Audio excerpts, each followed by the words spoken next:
On his first-time visit since appointment, UN Special Envoy Hans Grunberg is in Sana'a to discuss truce implementation. Massam, the mining project, announces removal of thousands of Houthi mines in Shabwa.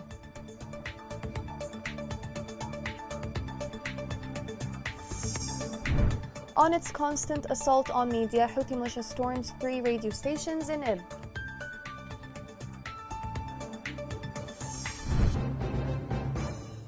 Welcome to Yemen Today TV. This is the English news with me, Shaz Abdelbay. UN Special Envoy for Yemen Hans Grunberg arrived today in Sana'a. He is looking forward to discuss with the Houthi rebels the implementation of the truce and the situation in Yemen. This report has more details.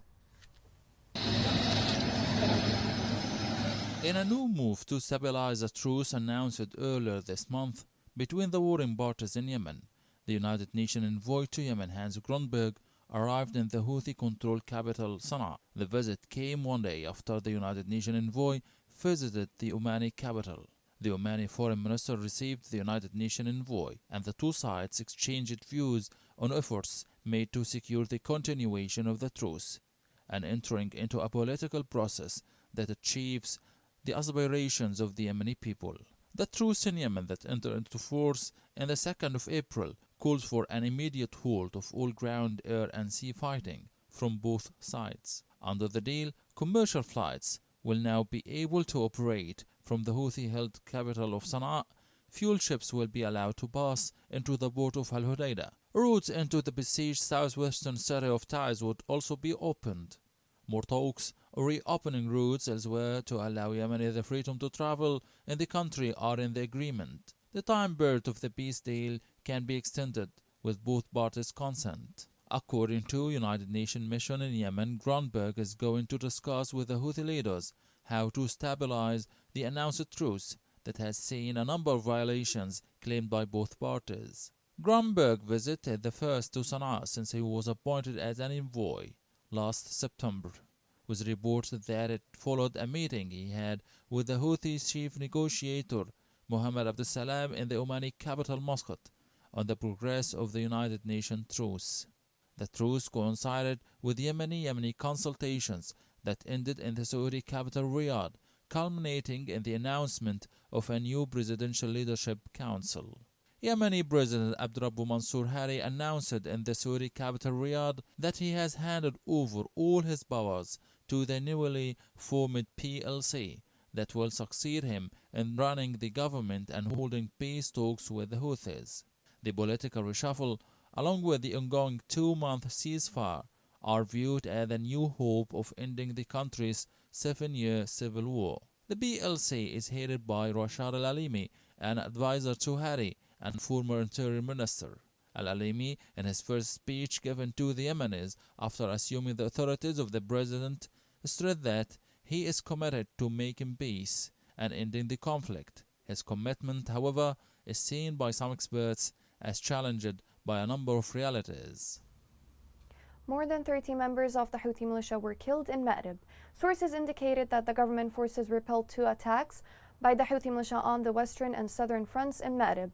In addition, field sources indicated that the artillery of the government forces responded to the Houthi sources of fire and burned 1 military vehicle. The Iran-backed Houthi militia continued its violations of the humanitarian truce announced by the United Nations by committing 14 violations on various fronts in the western coast. According to the military media of the joint forces, the Houthi militia committed 10 violations of the truce in the southern districts of Hudaydah and 4 violations in western Taiz. A day earlier in Taiz, the Houthi militia launched a heavy attack on residential neighborhoods. Local sources said the militia shelled with tanks and heavy artillery the residential neighborhoods located in west of Taiz. The Houthi militia launched a campaign of mass detention against citizens in Al-Mahwit, northwest of Yemen. Local sources said the Houthi militia launched a campaign of arrests that targeted more than 30 people under the pretext of communicating with the countries of the coalition. Masam project for demining in Yemen announced the removal of 1,444 Houthi mines during the past week. According to the project, the number of mines seized since the beginning of the project so far has risen to about 340,000 mines and unexploded devices. The United Nations announced an $80 million as an emergency plan to rescue the floating Safer oil tanker. This report has more details. United Nations and United States are seeking funds in order to save the deteriorating Safer tanker of Yemen. Yesterday, the Gulf Cooperation Council stressed its support to all international efforts aimed at salvaging the Safer oil tanker that has been moored off the Yemeni coast in Hodeidah for years. Carrying over 1.1 million barrels of crude oil, the FSO Safer tanker's long-term presence in the Red Sea has raised fears of a massive oil spill or explosion that could cause an environmental catastrophe. GCC Secretary General Dr. Naif Al-Hajraf stressed the need to push forward and accelerate efforts to resolve the crisis. He held talks on Sunday with the United States Envoy to Yemen, Tim Lenderking, and United Nations Resident Coordinator and Humanitarian Coordinator for Yemen, David Gressly. The meeting tackled the UN's plan in addressing the Safer crisis and international humanitarian groups' efforts in Yemen. The U.S. State Department for Near Eastern Affairs tweeted, "The United States is committed to supporting the UN-led emergency Safer solution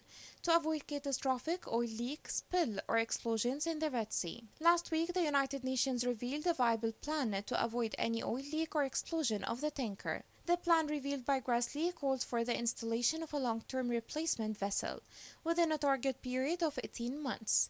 It also called for implementing a 4-month emergency operation to eliminate the immediate threat by transferring oil from the Safer to a safe temporary vessel. The two tankers will remain in place until the oil is transferred to the permanent replacement vessel, at which point the existing Safer would be towed to a yard and sold for salvage. The plan is estimated to cost around $80 million. Gressly is on a tour of the region to collect the funds. The U.S. State Department for Near Eastern Affairs confirmed that Lenderking will join his efforts. Moreover, funds are urgently needed to prevent an economic, humanitarian, and environmental catastrophe in the region. A real action needs to be taken. Meanwhile, the Iran-backed Houthi militia, which had agreed to the United Nations plan, appears to be reneging on the deal. Ibrahim al-Sarraji, a Houthi official tasked with negotiating over the Safer's cargo, accused the UN of failing to present an operational plan to implement the agreement. The Memorandum of Understanding stipulates that the UN would prepare an operational plan, but that has so far not happened. Houthi militia stormed 3 local radio stations in Ib, central Yemen. The Media Freedoms Observatory in Yemen said it received a report stating that armed Houthi militants had stormed 3 private radio stations in Ib without legal justification and destroyed and looted the radio stations before their broadcasts were stopped. The observatory called on the Houthi militia to stop their violations against private radio stations in its areas of control. Citizens in the Houthi-controlled areas complained about the long period of power cuts. Citizens also criticized the new price approved by the Houthi militia for gas cylinders starting from Monday. Citizens said the hours of power cuts increased despite the start of the availability of oil derivatives, while the prices of commercial electricity in areas controlled by the Houthi militia has risen extremely. Coming next, the World Health Organization warns of malaria outbreak in Yemen amid collapsing healthcare system.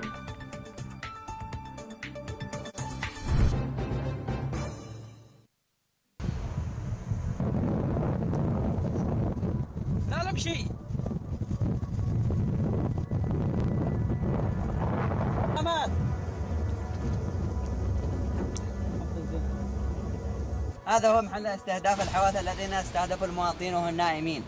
هذا هو الصاروخ. من الساعة 4 ما سمعنا الضربة من الحوثيين في المخيم.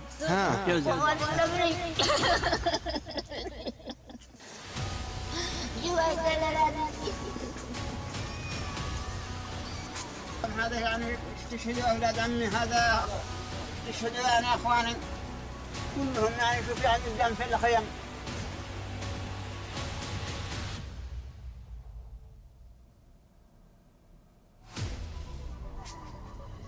جدا في الخيام يعني في كل مكان يعني رؤوسهم ما التقوش الراس ما التقاش الراس ما التقاش الحمد لله الحمد.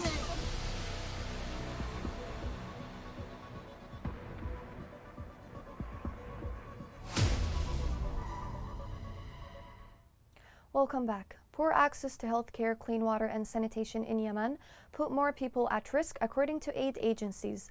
The malaria outbreak puts pressure on the health sector as cases increase. This report has more details. The World Health Organization has announced that more than 20 million Yemenis are at risk of getting sick of malaria affliction, at a time when the ongoing conflict has halted the operation of half of the country's health facilities. A report published by the organization confirmed that 20.4 million Yemenis, equivalent to 65% of the total population, live in areas at risk of malaria transmission, while it is estimated that about 1 million new cases of malaria plague spread around the country every year. According to the report, in response to this threat, the World Health Organization supports volunteer health workers by providing rapid diagnostic tests and medicines, building capacity through basic training on detection and treatment of malaria cases, and educating communities on the importance of protecting themselves against such a disease. The report clarified that while only half of health facilities in Yemen are fully or even partially functioning, the functioning facilities still lack qualified paid health staff, in addition to the scarcity of essential medicines and medical equipment. It was mentioned in the report that Yemen continues to be surrounded by outbreaks of malaria and other fatal diseases, and it is critical to strengthen and scale up malaria control mechanisms and integrated vector management efforts in communities across the country. In the same report, the organization said that it had established, in partnership with the King Salman Center for Relief and Humanitarian Action, the Malaria Control and Prevention Project to support the prevention of malaria in Yemen. It explained that this project provides technical assistance at the national and subnational levels, starting with case monitoring and managing it up to diagnosis and treatment in public health facilities and through community visits. They further ensure the provision of life-saving equipment. The organization stressed on the importance of malaria elimination to save lives of more than half of Yemenis, which malaria became a ghost that threatened their lives and haunt them down.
The World Food Programme said the high prices of basic foodstuffs in Yemen, as a result of the repercussions of the war in Ukraine, are pushing millions of Yemenis to starvation. This report has more details.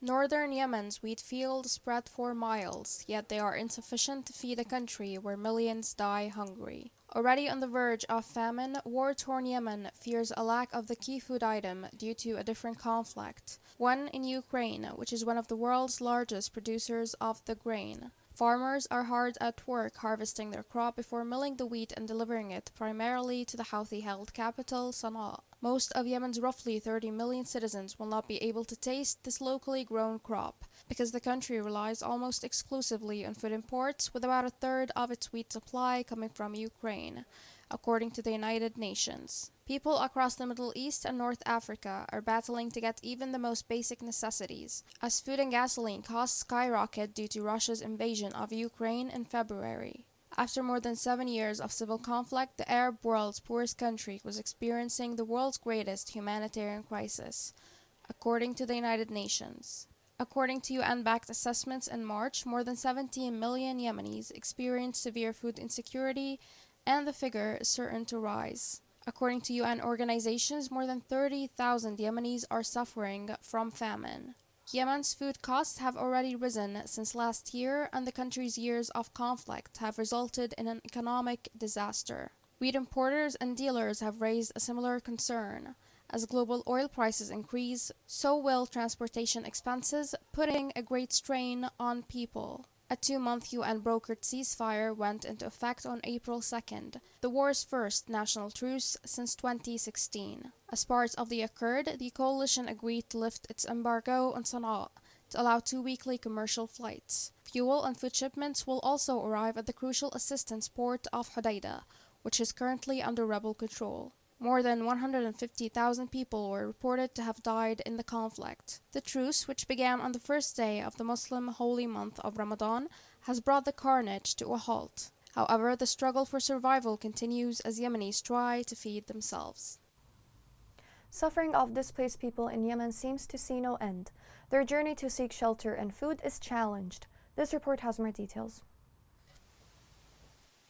Al Saleh Social Foundation launched the Ramadan project, which targets the poor and needy inside Yemen. The project will contribute to alleviating the suffering of the displaced people in the liberated governorates, in addition to helping Yemeni families displaced by the war in the Arab Republic of Egypt. This is not a new thing for Al Saleh Foundation. Every year, the foundation during this month offers aids and assistance to Yemeni community, including the sick, the displaced people, and the community as a whole without any distinction. This work is known for late President Ali Abdullah Saleh. The project includes the distribution of about 23 tons of dry foodstuffs distributed among 1,000 food baskets, in addition to cash assistance to secure emergency needs. The number of beneficiaries of the project is estimated at more than 5,000, distributed among different segments, including sick people, the needy, students, the poor, the displaced persons, and the refugees. We aimed at providing aid to 1,000 families in Saleh Foundation. As we know, most of them came to Egypt as displaced people. We targeted the largest Yemeni community in Egypt, including the sick, the injured, and handicapped, and the poor families. Among the beneficiaries are also those who are stranded and people with special needs from the people of Yemen in Egypt. This year, the foundation aims at delivering 23 tons of aid for 1,000 families, including 5,000 beneficiaries, in addition to a cash funding. We thank His Excellency Ambassador Ahmed Ali Abdullah Saleh for his care to the Yemeni community abroad. This Ramadan project is one of those implemented by Al Saleh Foundation, which emphasizes the foundation's leadership in charitable and solidarity work. What the foundation presents at this time is great. It doesn't have the capacity as a state. It is a foundation. It hands over what the others do not expect. Al Saleh Foundation is a social development organization bearing the name of the late leader Ali Abdullah Saleh. It represents the late leader's keenness on supporting the people and alleviating their suffering. Power the environment and facilitate transportation. Within its RFF project, UNDP introduced solar-powered tricycles in Sayun Hadramaut to help vulnerable Yemenis restart businesses impacted by ongoing conflict and COVID-19.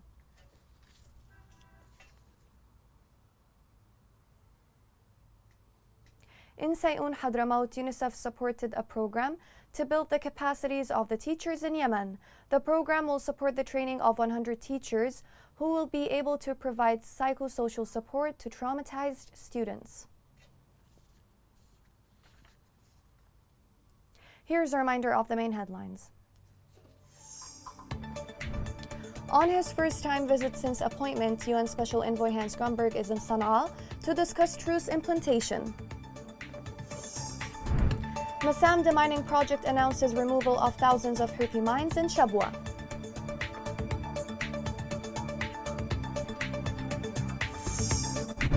On its constant assault on media, Houthi militia stormed 3 radio stations in Ib.